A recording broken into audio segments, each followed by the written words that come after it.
Hello students, welcome to my channel Learning History Made Easy. In today's video, I will be explaining the third part of model paper for reduced syllabus this year.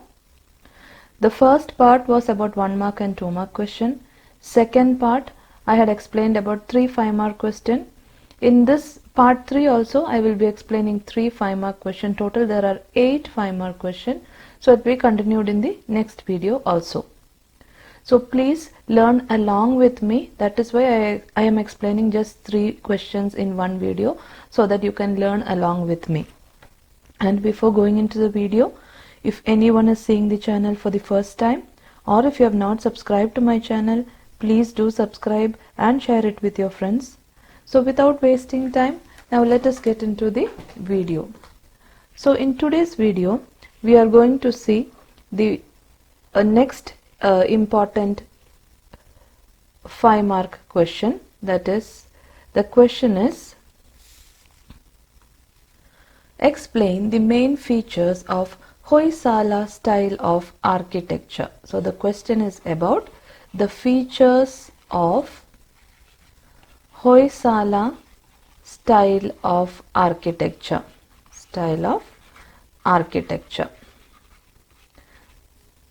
So this is the next 5-mark question in your model paper.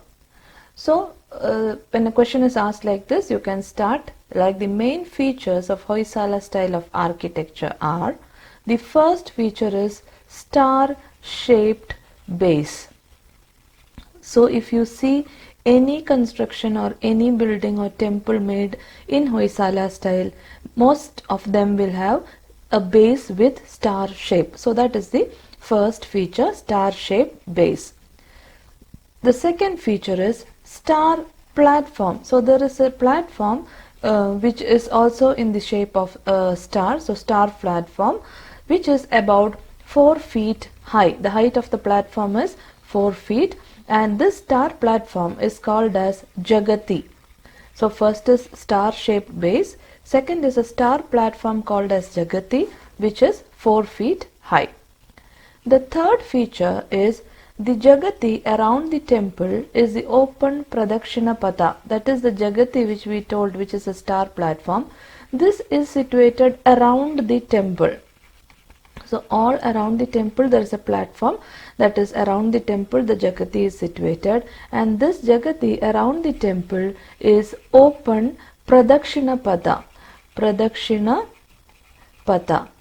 That is where we can do Pradakshina around the temple. Jagati is a place which is an open Pradakshina Patha where you can do Pradakshina, you can walk around the temple. So that also is a special feature of Hoysala style of architecture. The Jagati around the temple is the open Pradakshina Patha. The next feature of Hoysala style is polished pillars. The Hoysala style of construction has polished pillars, and these pillars has variety of designs. There are variety of designs on the pillars and they are polished. So another feature, polished pillars with variety of designs. So Hoysala style of architecture, star shaped base, star platform, or it is called as Jagati, which is 4 feet high. The Jagati around the temple is the open Pradakshina Patha. There are polished pillars with variety of designs. Now the next important feature of Hoysala style of architecture is elaborate carvings. The construction has elaborate carvings, and there are beautifully carved Madanika figures. Beautifully carved Madanika figures is one of the most important or common feature of Hoysala style of architecture. Elaborate carvings are there and beautifully carved Madanika figures can also be found. Next is spacious Navaranga. Navaranga is like a central hall. In all the construction or in temples, there is a central hall which is called as Navaranga, that is very spacious. The spacious Navaranga is another important feature. The next important feature is called as the Bhuvaneshwari. Bhuvaneshwari. What is Bhuvaneshwari? Bhuvaneshwari is the carved ceiling. The ceiling or the top portion of the construction is called as Bhuvaneshwari, and on the top or the ceiling there are a lot of carvings, that is beautiful images are carved on the ceiling, that is the Bhuvaneshwari or the carved ceiling. So elaborate carvings and beautifully carved Madanika figures are there. Then spacious Navaranga, which is central hall, and the Bhuvaneshwari, which is carved ceiling. The next important feature is the Vimana. Vimana is the Shikhara of the temple or the topmost portion of the temple, and this Vimana is in pyramidical shape. So Hoysala style of architecture, the Vimana or the Shikhara is in pyramidical shape, the shape of a pyramid. And the last feature of Hoysala style of architecture is the Garbhagriha, that is where the deity is kept. The Garbhagrihas range from 1 to 5. That is, there are Garbhagrihas where a single deity is there, that is Ekakuta. Then 2 deities, that is Dvikuta. Then 3, that is Trikuta. 4, that is Chatushkuta. And last is 5, that is Panchakuta.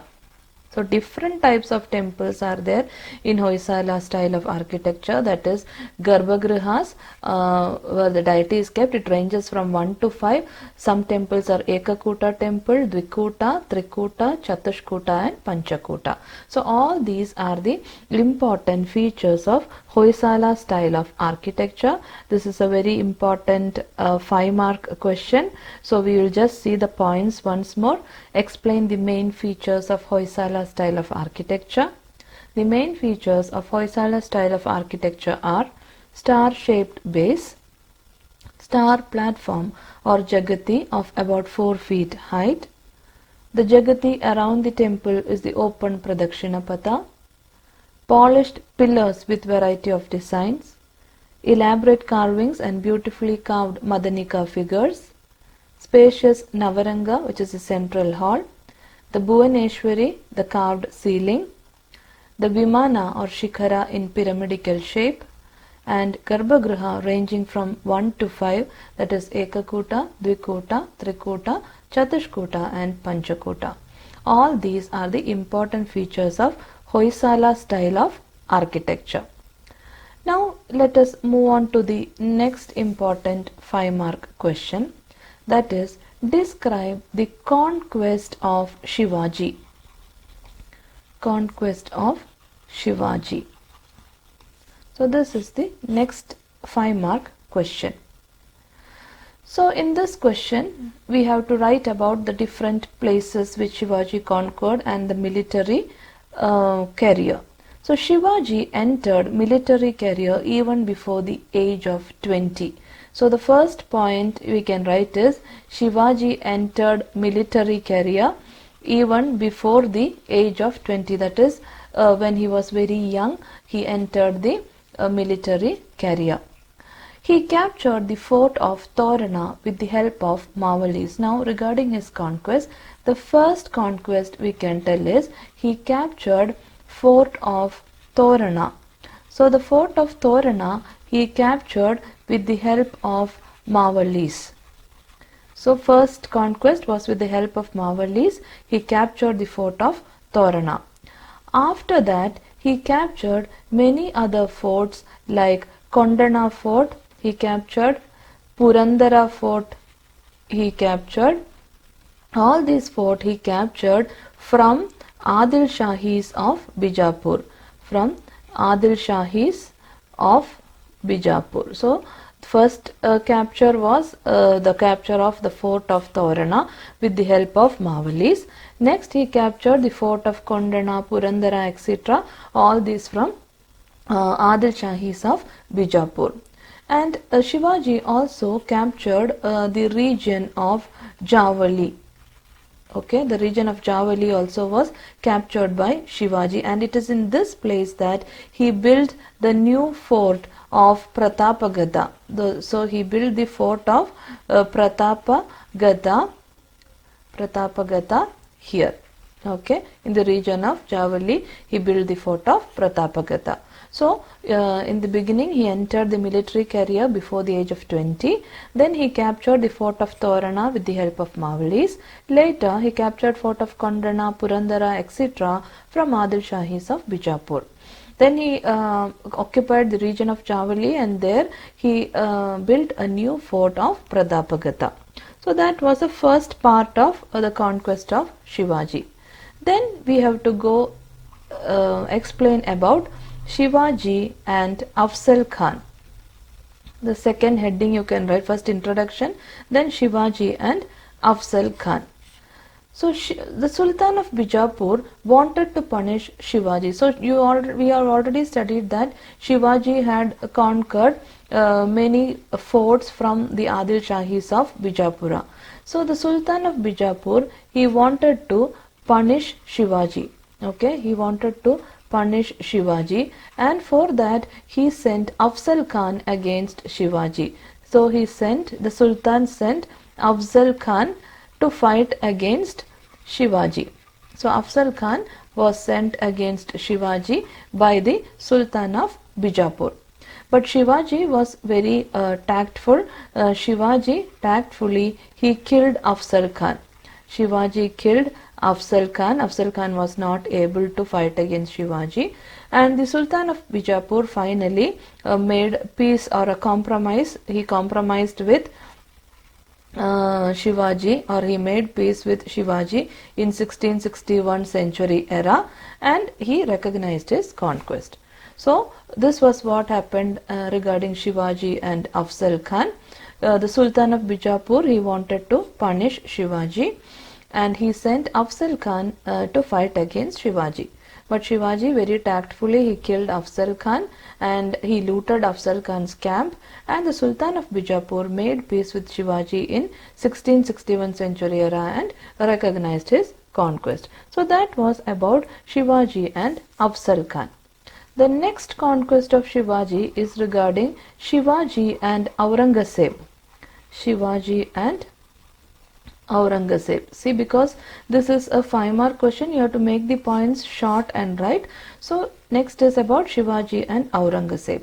Shivaji conquered many territories which belonged to Aurangazeb. He conquered territories which belonged to Aurangazeb. So that was how the fight started between Shivaji and Aurangazeb. Shivaji conquered many territories which belonged to Aurangazeb. And Aurangazeb, what he did is, he appointed a person, Shaista Khan, to control Shivaji. So Aurangazeb appointed Shaista Khan. So Shaista Khan was appointed by Aurangazeb to check Shivaji, check the conquest, why Shivaji is conquering so many places, and to control that, Shaista Khan was appointed by Aurangazeb.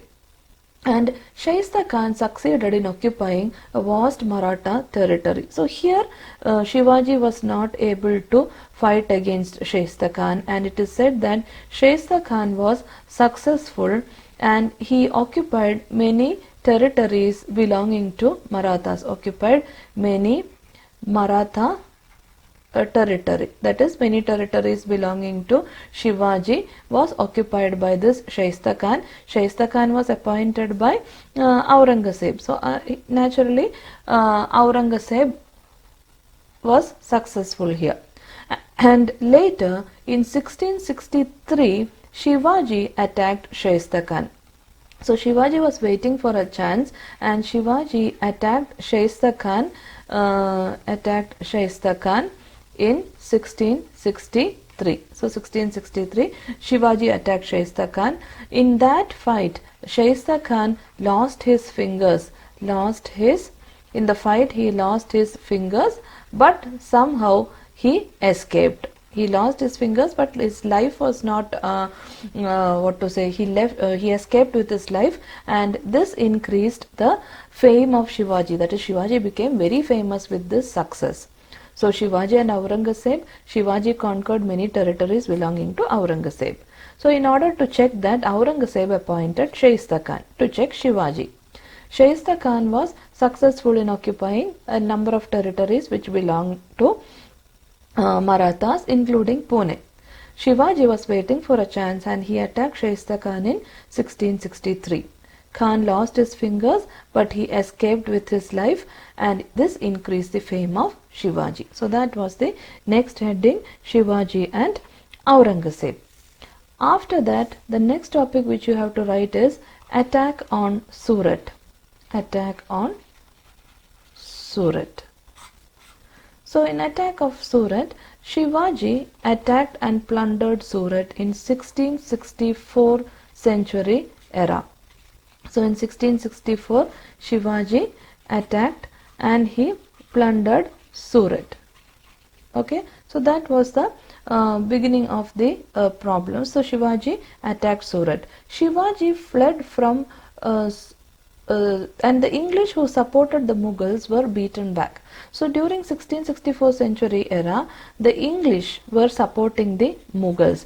The English were supporting the Mughals. So when Shivaji attacked Surat, what happened was the Mughals came. They wanted to fight back, and the English were supporting the Mughals. But when Shivaji heard that the Mughals were coming, he fled from Surat. He escaped from Surat. So Shivaji fled from Surat when he heard that Mughals are arriving.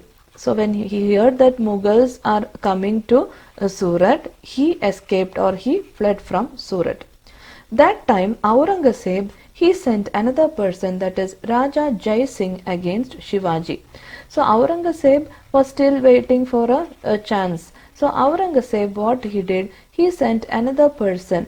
Aurangazeb, he sent another person, Raja Jai Singh, to fight against Shivaji. And this Raja Jai Singh also, he was successful in capturing many forts like Purandara fort. So this Purandara fort, which is very important for Shivaji, was captured by this Raja Jai Singh, who was sent by Aurangazeb. But later Shivaji agreed for a compromise, and in this compromise it is called as the Treaty of Purandar. So the Treaty of Purandar was signed, and this was signed in 1665 century era. And according to the treaty, Shivaji surrendered 23 forts to Mughals. Shivaji agreed to give 23 forts to Mughals, and 12 forts were kept with Shivaji himself. 12 forts Shivaji kept for himself, and 23 forts he gave to the Mughals. And Shivaji also agreed to pay a tribute to Aurangazeb. So this was the agreement made with Shivaji and Aurangazeb. So once more I will tell.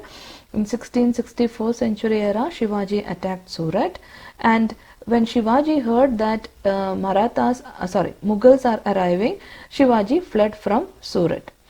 Aurangazeb sent Raja Jai Singh against Shivaji, and he captured many forts, including the fort of Purandar. The Purandar fort also was captured.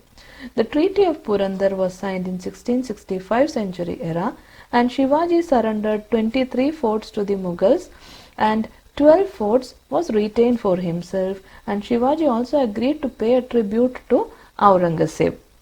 So this was the agreement made between Shivaji and Aurangazeb. But later it is said that Aurangazeb insulted Shivaji and he imprisoned Shivaji. After the agreement also, Aurangazeb, what he did, he imprisoned Shivaji, and Shivaji later found an opportunity and he escaped. Shivaji later he escaped. So here Shivaji was imprisoned by Aurangazeb. Aurangazeb imprisoned Shivaji, but Shivaji later he found an opportunity and escaped. After escaping, Shivaji looted Surat twice. Okay, again Shivaji looted to Surat twice. He looted, and he conquered all the forts surrendered to the Mughals. So we have to understand how strong Shivaji was. So Shivaji, he conquered all the forts surrendered to Mughals. So 23 forts he had surrendered to Mughals. So he reconquered all the forts surrendered to Mughals. So that is what Shivaji did after escaping from the prison. And later Shivaji was crowned as the king in 1674 century era. 1674 century era, Shivaji was crowned as the king. So all these were the conquest of Shivaji. So Aurangzeb imprisoned Shivaji. Later he found an opportunity and Shivaji escaped, and Shivaji later looted Surat twice and he conquered all the forts surrendered earlier to the Mughals. Later Shivaji was crowned as king in 1674 century era. So all these points you have to write when a question is asked about conquest of Shivaji. So now let us just see the points once more. Describe the conquest of Shivaji. Shivaji entered into military career even before the age of 20. He captured the fort of Torana with the help of Mavalis. He also captured many other forts like Kondana, Purandara, etc. from Adil Shahis of Bijapur. Shivaji also occupied the region of Javali and he built the new fort Pratapagata here. Shivaji and Afzal Khan. Sultan of Bijapur wanted to punish Shivaji and sent Afzal Khan against him. Shivaji tactfully killed Afzal Khan and looted his camp. The Sultan of Bijapur made peace with Shivaji in 1661 century era and recognized his conquest. Shivaji and Aurangazeb. Shivaji conquered many territories belonging to Aurangazeb. Aurangzeb appointed Shaista Khan to check the expansion of Shivaji. Shaista Khan succeeded in occupying a vast Maratha territory including Pune. Shivaji attacked Shaista Khan in 1663. Khan lost his fingers but escaped with life, and this increased the fame of Shivaji. Attack on Surat. In 1664 century era, Shivaji attacked and plundered Surat. The English who supported the Mughals were beaten back. Shivaji fled from Surat when he heard the arrival of Mughal. Aurangzeb sent Raja Jai Singh against Shivaji and he captured many of Shivaji's forts like Purandara. The Treaty of Purandar was signed in 1665 century era and Shivaji surrendered 23 forts to the Mughals and he retained 12 forts for him. Shivaji also agreed to pay tribute to Aurangzeb. Later Aurangzeb imprisoned Shivaji, but Shivaji found an opportunity and escaped. Shivaji looted Surat twice and he conquered all the forts surrendered earlier to the Mughals. Shivaji was crowned as king in 1674 century era. So this was the second important 5-mark question in this video. So now we will move on to the next important 5-mark question, that is, describe the progress of literature and architecture. Progress of literature and architecture of Adil Shahis. Okay, so this is the question, the progress of literature and architecture during the time of Adil Shahis. So the question is in two parts, literature and the next part is architecture. So first we will see the progress of literature during the time of Adil Shahis. So in literature, Arabic, Persian and Dakni Urdu, that is a dialect, Urdu language literature developed. So three different language literature developed: Arabic literature, Persian literature and Dakni Urdu language literature developed during this period. The Sufi saints during that time brought unity among Hindus and Muslims. The Sufi saints brought a lot of unity between Hindus and Muslims. And different language literature like Arabic literature, Persian literature and Dakni Urdu literature developed during that time. There were many scholars during the Adil Shahi period. There were many scholars, like one scholar is Syed Ahmad Harawi. Syed Ahmad Harawi, again Habibullah, Abdullah. All these scholars were very famous during the time of Adil Shahi period. Then there were two famous historians during the time of Adil Shahis. Considering literature, these two historians are very important. One is Mullah Nasrati. Mullah Nasrati is famous for his book Ali Nama. And another historian's name is Ferishta, and Ferishta's book's name is Tariq-i-Ferishta. So the important literary activities during the time of Adil Shahi is Arabic, Persian, Dakini Urdu language literature developed. Sufi saints brought a lot of unity between Hindus and Muslims. There were many scholars like Syed Ahmad Harawi, Habibullah, Abdullah, etc. during this time. Many historians like Mullah Nasrati and Ferishta also were important. Mullah Nasrati wrote Ali Nama and Ferishta wrote Tariq-i-Ferishta. So this was the important points regarding literature. Now let us move on to the next part of the answer, that is architecture during the time of Adil Shahis. Architecture. So we saw literature, next part is architecture. The monuments built by Adil Shahis are usually in Indo-Islamic style. The monuments during the Adil Shahi period was in Indo-Islamic style. It was a mix of Indian and Islamic style of architecture. This is also called as Dakkani style. This Indo-Islamic style during Adil Shahi period is also famous as Dakkani style. Some of the important monuments. Now let us see which are the important monuments. One important monument you can talk about is the Jami Masjid, which was built by Ali Adil Shah. So the first important monument is the Jami Masjid, and the Jami Masjid was built by Ali Adil Shah, is an important monument, and this was noted for this Jami Masjid was noted for arches, minarets, huge domes, etc. So the first important monument, Jami Masjid, it was built by Ali Adil Shah. It was noted for its arches, minarets, domes, etc. So that was one of the important monument.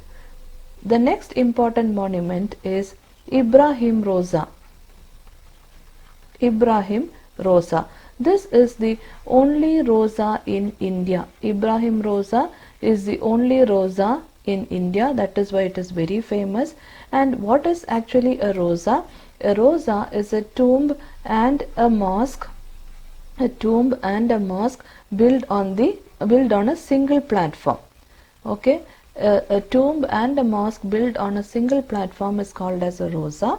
Ibrahim Roza was an important monument during Adil Shahi time. It is the only Roza in India. And this is a tomb and a mosque built on a single platform, and it has a garden around it with fortification wall. So regarding architecture, the monuments built were in Indo-Islamic style.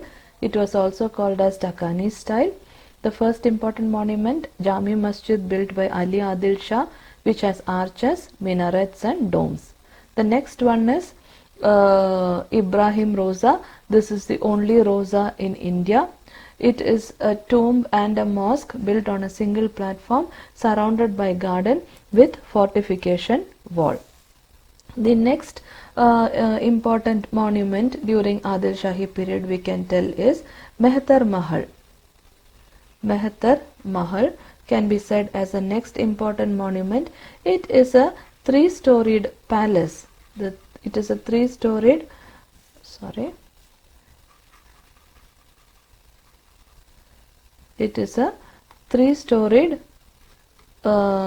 palace, and this three-storied palace is built by Ibrahim Adil Shah II. Ibrahim Adil Shah II. So Mehtar Mahal is a 3-storied palace which is built by Ibrahim Adil Shah II. So that is another important monument. Next important monument is Gol Gumbaz. Gol Gumbaz is a wonderful monument of Bijapura. Gol Gumbaz, very famous monument of Bijapura. It was constructed by Muhammad Adil Shah. Gol Gumbaz at Bijapura, which was constructed by Muhammad Adil Shah. That is another important example of architecture during the Adil Shahi period. And in Gol Gumbaz, the most important thing is the Whispering Gallery.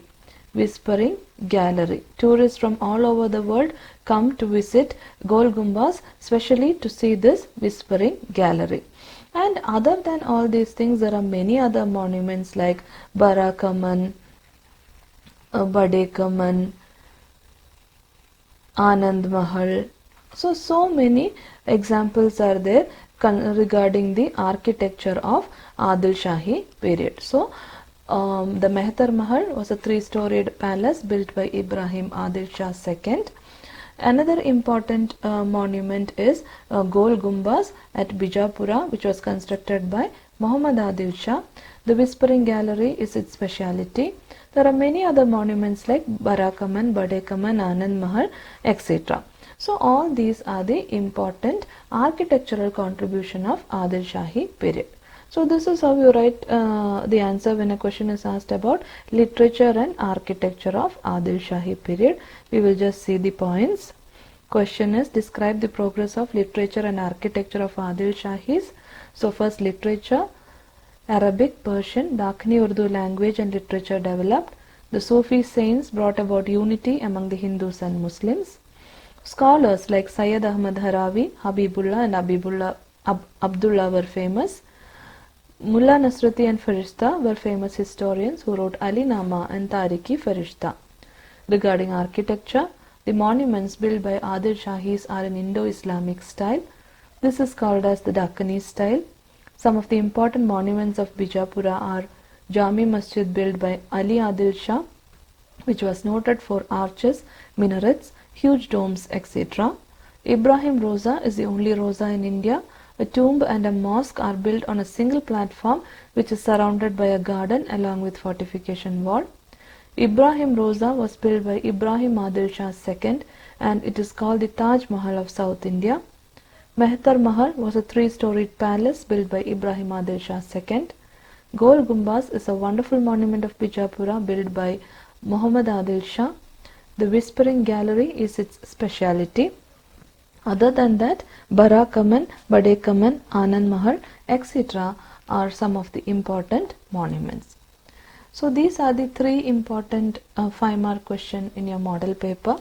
There are 2 more 5-mark questions because choice is there. So that 2 more 5-mark question I will be explaining in the next video.